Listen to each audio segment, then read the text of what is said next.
Chapter 14. Job speaks of the finality of death. Man who is born of woman is short-lived and full of turmoil. Like a flower he comes forth and withers. He also flees like a shadow and does not remain. You also open your eyes on him and bring him into judgment with yourself. Who can make the clean out of the unclean? No one. Since his days are determined, the number of his months is with you, and his limits you have set so that he cannot pass. Turn your gaze from him that he may rest until he fulfills his day like a hired man.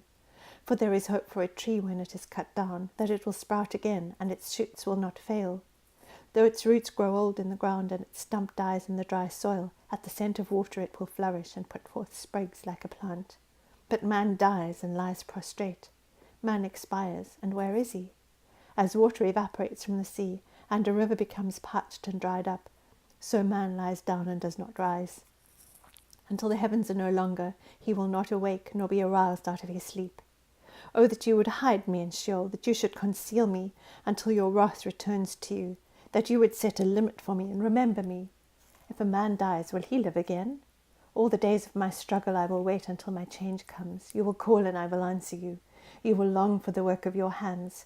For now you number my steps. You do not observe my sin. My transgression is sealed up in a bag, and you wrap up my iniquity. But the falling mountain crumbles away, and the rock moves from its place. Water wears away stones, its torrents wash away the dust of the earth. So you destroy man's hope. You forever overpower him, and he departs. You change his appearance and send him away. His sons achieve honor, but he does not know it. Or they become insignificant, but he does not perceive it. But his body pains him, and he mourns only for himself. Chapter 15. Eliphaz says Job presumes much. Then Eliphaz the Temanite responded, Should a wise man answer with windy knowledge and fill himself with the east wind? Should he argue with useless talk or with words which are unprofitable? Indeed, you do away with reverence and hinder meditation before God. For your guilt teaches your mouth, and you choose the language of the crafty. Your own mouth condemns you, not I, and your own lips testify against you. Were you the first man to be born, or were you brought forth before the hills? Do you hear the secret counsel of God, and limit wisdom to yourself? What do you know that we do not know? What do you understand that we do not? Both the grey-haired and the aged are among us, older than your father. Are the consolations of God too small for you, even the words spoken gently with you? Why does your heart carry you away, and why do your eyes flash, that you should turn your spirit against God, and allow such words to go out of your mouth? What is man, that he should be pure? Or he who is born of a woman, that he should be righteous? Behold, he puts no trust in his holy ones, and the heavens are not pure in his sight. How much less one who is detestable and corrupt? Man, who drinks iniquity like water. I will tell you, listen to me, and what I have seen I will also declare, what wise men have told and have not concealed from their fathers, to whom alone the land was given, and no alien passed among them.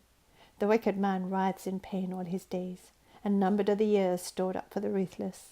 Sounds of terror are in his ears, while at peace the destroyer comes upon him. He does not believe that he will return from darkness, and he is destined for the sword. He wanders about for food, saying, Where is it? He knows that a day of darkness is at hand. Distress and anguish terrify him.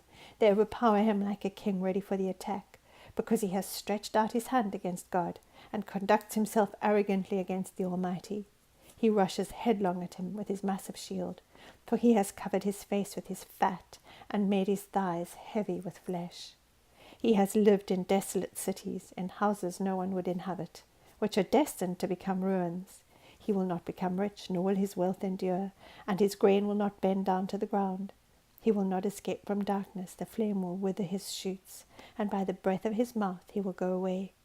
Let him not trust in emptiness, deceiving himself, for emptiness will be his reward. It will be accomplished before his time, and his palm branch will not be green. He will drop off his unripe grape like the vine, and will cast off his flower like the olive tree. For the company of the godless is barren, and fire consumes the tents of the corrupt. They conceive mischief and bring forth iniquity, and their mind prepares deception. Chapter 16. Job says friends are sorry comforters. Then Job answered, I have heard many such things. Sorry comforters are you all. Is there no limit to windy words, or what plagues you that you answer? I too could speak like you if I were in your place. I could compose words against you, and shake my head at you. I could strengthen you with my mouth, and the solace of my lips could lessen your pain. If I speak, my pain is not lessened, and if I hold back, what has left me? But now he has exhausted me. You have laid waste all my company. You have shriveled me up. It has become a witness, and my leanness rises up against me. It testifies to my face. His anger has torn me and hunted me down. He has gnashed at me with his teeth. My adversary glares at me. They have gaped at me with their mouth. They have slapped me on the cheek with contempt. They have massed themselves against me. God hands me over to ruffians and tosses me into the hands of the wicked. I was at ease, but he shattered me, and he has grasped me by the neck and shaken me to pieces. He has also set me up as his target. His arrows surround me. Without mercy he splits my kidneys open. He pours out my gall on the ground. He breaks through me with breach after breach. He runs at me like a warrior. I have sewed sackcloth over my skin and thrust my horn in the dust.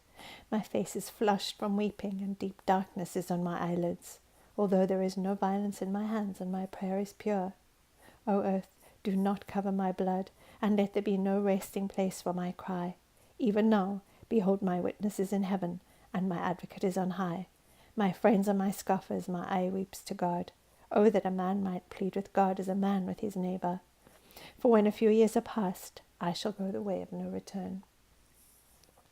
Chapter 17. Job says he has become a byword.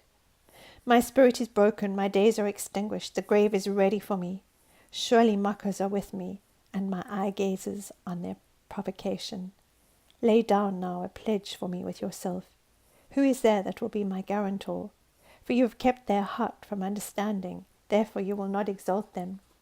He who informs against friends for a share of the spoil, the eyes of his children also will languish.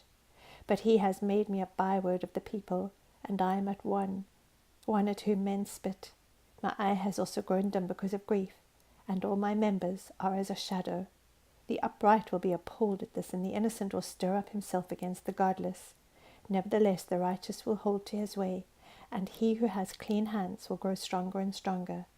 But come again, all of you now, for I do not find a wise man among you. My days are past, my plans are torn open, even the wishes of my heart. They make night into day, saying, the light is near in the presence of darkness. If I look for Sheol as my home, I make my bed in the darkness. If I call to the pit, you are my father, to the worm, my mother and my sister.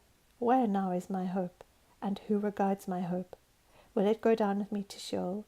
Shall we go together down into the dust?